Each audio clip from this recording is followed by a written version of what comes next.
अब विश्व स्तर पर बदली है। उत्तर प्रदेश अब एक नई तस्वीर के साथ उभरा है पिछले 7.5-8 सालों में, क्योंकि यहां अपराध खत्म हुए हैं, माफिया खत्म हुए हैं।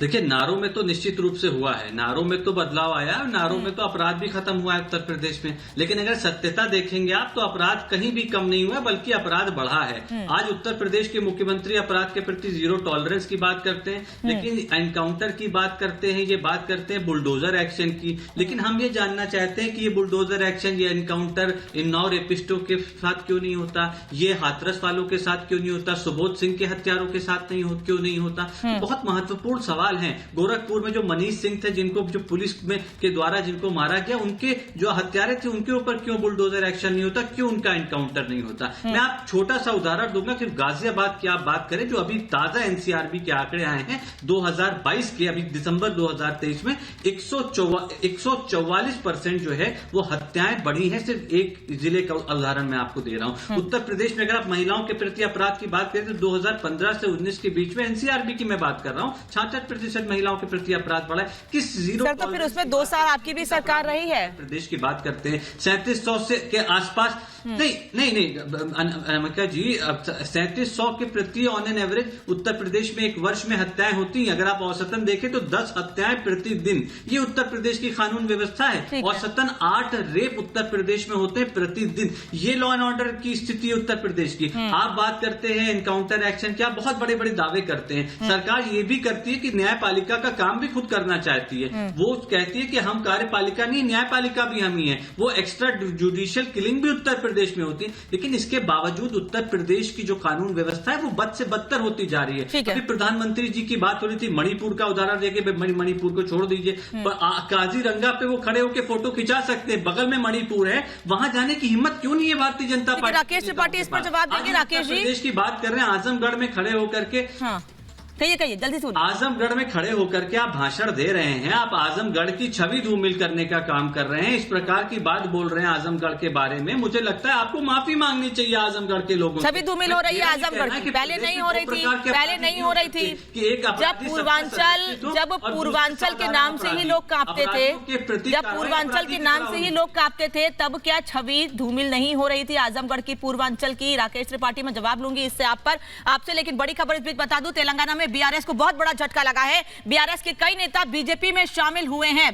पूर्व बीआरएस सांसद नागेश बीजेपी में शामिल हो गए हैं, वहीं पूर्व सांसद सीताराम भी बीजेपी में शामिल हुए हैं। तो विपक्ष के कई नेता लगातार नाराजगी जाहिर करते हुए भारतीय जनता पार्टी का दामन थाम रहे हैं। तेलंगाना में बीआरएस को झटका लगा है, बीआरएस के कई नेता बीजेपी में शामिल हुए हैं, इस पर हम बात करेंगे। लेकिन पहले राकेश जी, उत्तर प्रदेश में अपराध पर जो बातें अब्बास हैदर ने कही हैं उस पर जवाब चाहूंगी आपसे। देखिए, अब्बास हैदर जब ये कह रहे थे, जब गाजियाबाद की बात कर रहे थे, तो मैं सोच रहा था कि आपका चैनल जो गाजियाबाद के दर्शक देख रहे होंगे वो अब्बास हैदर पर हंस रहे होंगे। इस तरह की झूठी बातें करने से ना जनता के बीच में रहा सा जो आपका विश्वास है ना, जो आधार है ना, वो भी खत्म हो जाता है।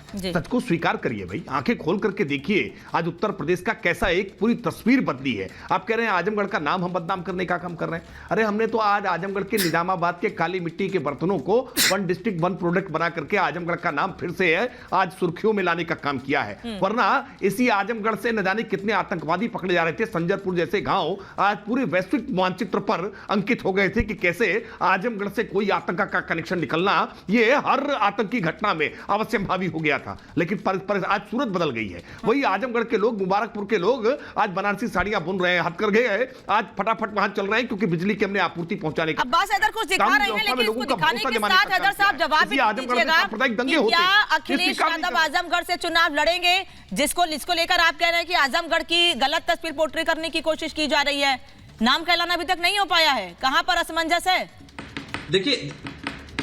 देखिए मैं राकेश जी, इंडियन एक्सप्रेस की रिपोर्ट है, आप पढ़ लीजिए जो मैं कह रहा हूं। उसमें एक अक्षर भी अगर इधर से उधर हो तो आप मुझे गिल्टी ठहराइएगा। जहां तक आजमगढ़ का सवाल है, समाजवादी पार्टी उत्तर प्रदेश के अब लगभग जो भी 20-25 सीटें बची हैं जहां पे हमारे प्रत्याशी नहीं तय हैं, अभी उनकी घोषणा हो जाएगी। निश्चित रूप से समाजवादी पार्टी के कार्यकर्ता चाहते हैं कि अखिलेश यादव जी हमारे यहां से लड़े, हमारे यहां से लड़े। इस पे फैसला अखिलेश यादव जी का होगा। मुझे लगता है आजमगढ़ के लोगों ने भी चाहा है कि अखिलेश जी आजमगढ़ से लगे, वो कहां से लड़ते, मुझे लगता है ये उनका निर्णय है। इस पे इसके बारे में मैं आपसे कुछ नहीं कह सकता, लेकिन एक छोटी सी बात मैं कहना जल्दी से सर पे विनीत जी के पास जाओ। जुडिशियल मौतों की बात करें तो ये पिछले 2.5 वर्षों में 1000 के करीब जुडिशियल कस्टडी में मौतें हुई है उत्तर प्रदेश में, जो देश में सबसे अधिक है। महिलाओं के प्रति अपराध देश में सबसे ज्यादा, हत्याएं देश में सबसे ज्यादा, किडनैपिंग देश में सबसे ज्यादा, अगर आप करें कि जो आपके साइबर क्राइम है वो देश में सबसे ज्यादा, हर प्रकार का अपराध देश में सबसे ज्यादा है। फिर भी ये झूठे दावे कि अपराध मुक्त उत्तर प्रदेश है। आप घाटमपुर में 2 बहनों को आत्महत्या करनी पड़ी बलात्कार के बाद, गैंग रेप के बाद, उसके ऊपर प्रधानमंत्री जी ने विनीत गोयनका,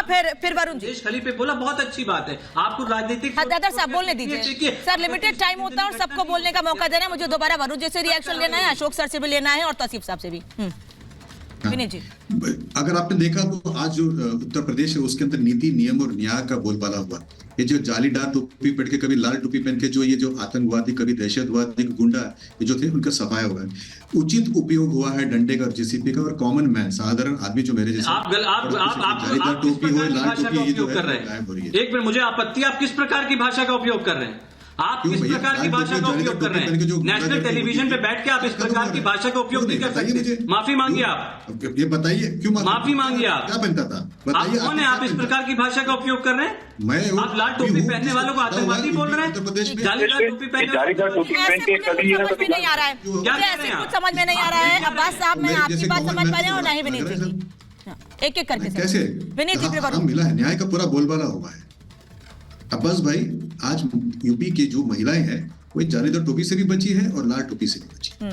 ठीक है, वरुण पुरोहित, तौसीफ अहमद खान कह रहे हैं कि आला कमान में, यानी कि कांग्रेस के आला कमान में स्थिति ऐसी थी कि वो डिसाइड नहीं कर पाया कि पश्चिम बंगाल में चुनाव कहां से लड़े। आप लोग आपस में इतना उलझ गए कि ममता बनर्जी को अपने सारे उम्मीदवार वहां से उतारने पड़ गए 42 की 42 सीटों पर।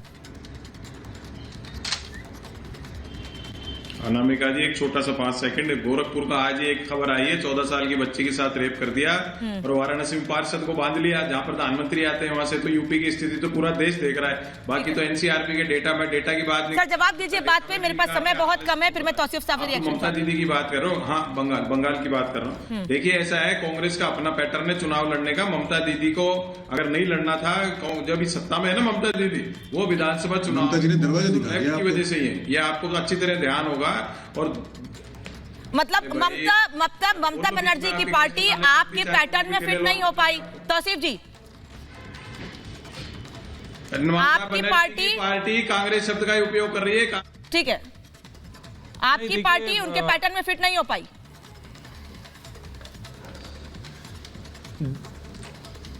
तौसीफ साहब, देखिए, बहुत जरूरी नहीं है कि प्री पोस्ट अलायंस हर स्टेट में हो जाए। पोस्ट पोल अलायंस भी होते हैं। इलेक्शन के बाद जो रिजल्ट आएगा, ममता बनर्जी तो कहती हैं कि वो भी अभी भी इंडी अलायंस का हिस्सा है। भाई बंगाल में सीट शेयरिंग को लेकर के सहमति नहीं हुई तो उन्होंने अपने सारे नहीं सर, ये कैसा हिस्सा है कि सीट शेयरिंग पर सहमति नहीं बन सकी, लेकिन अभी भी गठबंधन का हिस्सा है। गठबंधन का हिस्सा है तो सीटें मिलनी चाहिए थी, मिलकर चुनाव लड़ते। ये कैसा हिस्सा है? अशोक जी, मैं माफी चाहूंगी सर, आपके पास दोबारा नहीं आ पाई मैं। आप सभी का बहुत बहुत धन्यवाद जुड़ने के लिए, समय देने के लिए। महाभारत में इतना ही।